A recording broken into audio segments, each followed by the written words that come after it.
Good day to you. Welcome to the Typical Males podcast. My name is Kyle Davian.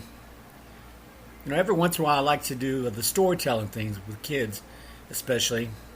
I wrote a story way back. I was still stationed overseas from a little brother who was probably, 5 or 6 at the time. I used to write him these stories and I would mail them to him. And he kept them all, and I'd send him pictures of the ships and everything, and he was always excited to, receive something like that. So now he's all grown and all that, and went back and rediscovered one of these stories, and I'd forgotten a lot about it.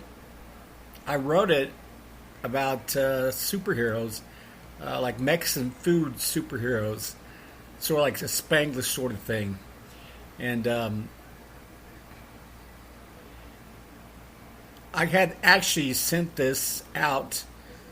I can't remember where, why, or how, but it was some kids in the Netherlands. The teacher said she read it to her third grade class, and the kids just were up in an uproar. They wanted more and more and more and more. And I've written maybe 6 of these stories, but this was the original one, and I never meant to put it out on the podcast, but I'm going to, just because, I don't know, it sort of cheers you up. But anyway, so for today, the episode called Revenge of the Midnight Mexican Food. And here we go. You've just returned home from a drunken stupor on the town with your buds, stopping at an all-night taco stand to fill your gut with spicy, heavy Mexican cuisine. But as all males realize, just not at that particular drunk moment, eating that late at night, especially Mexican food, it's not a very good idea. You're asking for it. We've all shared those horrible nightmare stories of being chased by naked clowns and Pee Wee Herman. But Mexican food packs a special punch. But like a fool, you ignore the subconscious warnings and head home to the comfort of your bed and a good night's sleep. Idiot. Within mere minutes, the cheap tacos in your stomach, they begin to react. Now, if you listen for the dream sequence, beginning now, and the announcer on the black and white television set, "Welcome, boys and girls. It's time for our favorite superhero, El Chihuahua. And this week's episode, The Tainted Taco." As our story begins, it was a hot and sticky day in No Trees, Texas. There was no wind, plenty of sun, and tons of flies. And with good reason. The burrito bullies, Beaner and his younger brother, Chili Cheese, were stalking prospective victims at the No Trees food court. Plenty of people and plenty of food, just what the burrito brothers liked, because money was one thing they did not have plenty of. So what could they do? What else? No, the food, silly. The food, tons of it everywhere. The air was full of its smells. You could see it running down the faces of hungry, satisfied food court customers. It was almost too much for the burrito bullies to stand. An enormous roar erupted from the stomach of Chili Cheese. He had to move now. Walking over to a lone elderly woman sitting next to a large shrub, he casually made his pitch. "Good afternoon, old broad." "What?" the old woman shot back, her mouth engulfed in taco meat. Chili Cheese was known for lacking in social graces, and the sight of a full mouth of taco meat, oozing with sour cream, was almost too much for Chili Cheese to cope with. He felt faint. "Well?" the woman demanded, spitting specks of chewed meat outward. I seem to have misplaced my pocketbook, but I would gladly mow your lawn tomorrow for money to buy a taco today." Well, the sad truth was the only exercise he did get was from picking his nose. He then smiled, trying to make the few remaining teeth yellow look sincere. A fly, unable to withstand the sweet aroma of Chili Cheese's rancid breath, began to salivate as it secretly watched him from a branch on a nearby potted shrub. "Oh, no, you don't, Chili Cheese Burrito," the woman growled back, leaning toward him in anger. "Just who do you think you're talking to?" Chili Cheese thought for a moment and then replied with the only answer that a complete idiot would offer. "A beautiful babe, for an old goat." "You imbecile!" the woman screamed, her dentures rocking loosely against her gums. "I am Julia. That's Julia. Manteca." That means lard in Spanish, people. Chili Cheese pondered. We had heard that name before, but he couldn't recall, which wasn't surprising. Anything that wasn't related to food was hard to remember. Don't waste the one brain cell you have left, Chili Cheese, Senora Manteca hissed. I am Mayor Manteca's mother. Gasp! Mayor Manteca, Chili Cheese replied. Yes, Mayor Manteca, Senora Manteca said. It's vile like you that make it unsafe to eat tacos in this town anymore. The picture did not look bright for Chili Cheese.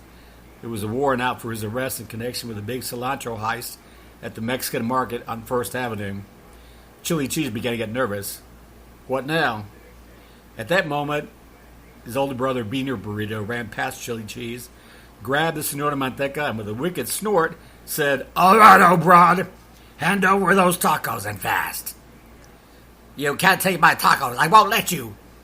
She began to scream, and soon everyone in the food court began looking at the confrontation. But nobody came to her aid. Was it because the combined weight of the burrito bullies surpassed 700 pounds? No. Try the fact that the added movement of the two brothers began to emit strong, disgusting bodily odors around the area. There were suddenly swarms of flies hovering anxiously above the trio.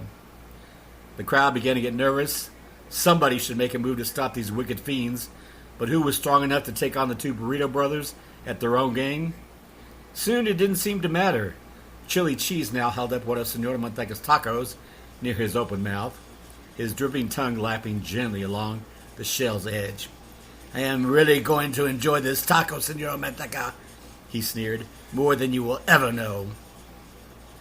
The two burrito bullies began to laugh hysterically, their bellies shaking like jello. Senora Manteca was being held tightly by Beaner Burrito, one filthy hand covering her mouth and the other grasping her by the waist. The smell of his head was making her nauseous. Still they laughed. You could almost see their nasty breath. Unhand that old broad. Let her go. Who said that? Threatened Beaner. Who has the gall to even think they have what it takes to take this taco away from my brother Chili Cheese? I do, said the voice. Show yourself, coward, said Chili Cheese. Unless you're too much of a mocoso. I will stop you both. Out from beyond a large shrub appeared the person behind the voice. There was a nervous pause in the room as the two brothers stopped and eyed the brown, dog-like person with short hair and pointed ears. He was rather short, wore dark glasses, and was successfully balancing a hot toothpick between his teeth. I am El Chihuahua. A short pause, and then the two brothers began to laugh. Again, only this time so hard that both of them began to break wind. Mexican food has that effect on some people sometimes. Don't make me laugh, Chihuahua, taunted Beaner. Heck, I could stop you using only my big toe. This was really true, considering the fact that Beaner refused to wash his feet. Why bother? They would only get dirty again, right? Beaner loosened his grip on the Senora's mouth, and then, without warning, she began screaming like a wild banshee. You would too if you were standing by two caca, that's crappy, guys who normally smell like something you scraped off the edge of your shoes. Only this time they had just outdone themselves by darkening the air with their own bodily gases. Okay, now, Mill.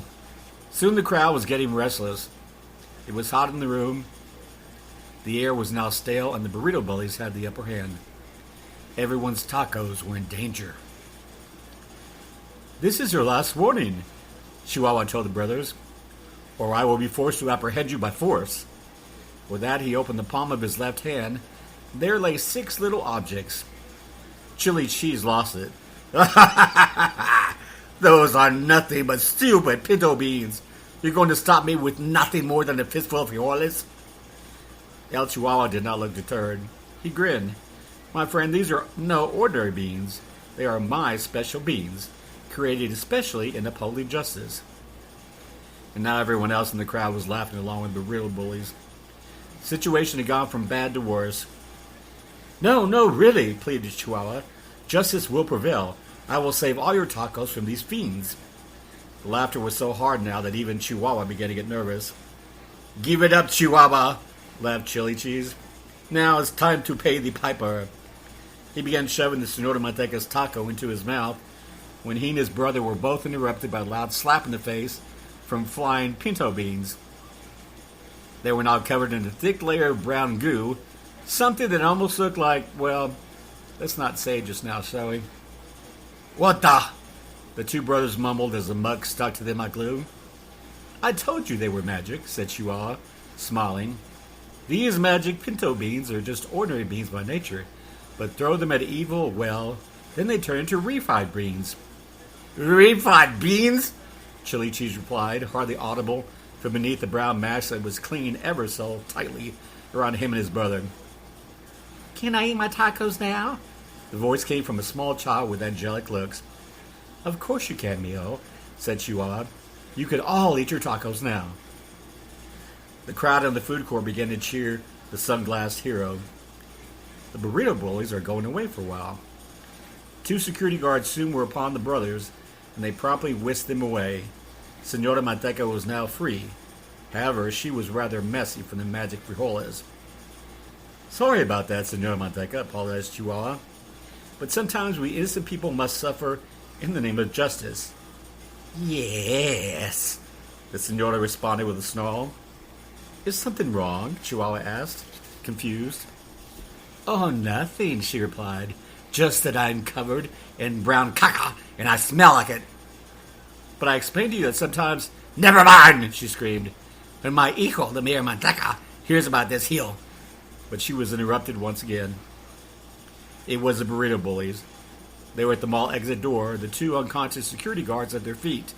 Almost all of the refried beans had been removed from their faces. The crowd gasped in fear. But how did you... Chihuahua began. Like you, El Chicaca, we burrito brothers have a secret weapon too. They both began to laugh madly as they turned over and bent over. Both the rear ends had atomic nuclear cloud-like stains on their pants. They'd basically gassed the guards out cold. They had loaded up on an unexpected ammo by eating the beans off their faces while the guards were taking them away. Now our sweet revenge, Beaner gloated. Goodbye, Chihuahua. See you at the next taco stand. With that, the two brothers combined their resources and produced a sonic gas boom so loud that it blew Senora Manteca's glasses right off her nose. And it also set off the mall's gas detection system, which set off the emergency sprinkler system, which, well, you get the idea, but no matter. Didn't make any difference now. The burrito bullies were gone, and with all the tacos. But I will not be beaten, proclaimed Chihuahua, standing on top of a table. Wherever there is evil to be crushed, I will be there. Wherever there is danger to destroy, I will be there. Ooh! Wherever there is trash to be cleaned up, you will be there. What? Who said that? Chihuahua demanded. It was Federico Fajita, the mall manager. Thanks to you, my mall is in ruins. Don't you people even care about the fact that the burrito bullies have escaped? That I was fighting crime in the name of all innocent Mexican food patrons everywhere? Well, no, evidently not. Senor Fajita headed Chihuahua a rather large room, and he began pointing to various problem areas. Now the Senora Manteca was laughing. Serves you right, Chihuahua, for messing up my dress. It'll give you time to think about how to catch those cochinos. The Mayor Manteca, the mayor of No Trees, my son, will be very interested in your response. But what to do? Who knew? But El Chihuahua knew there would be a next time with the burrito bullies, and soon. And when that time came, he would be ready, and then the whole town of No Trees would be grateful. But of course, that's another story, one that you will not be able to finish, because right now that microwaved enchilada is kicking in, and you're too busy escaping from a giant dancing burrito. Mañana. That's been today's episode of Typical Males. Remember, you can buy the book Typical Males online at the world's largest online bookstore, Barnes & Nobles. Till next time, this is Kyle Davian. Have a good one. See ya.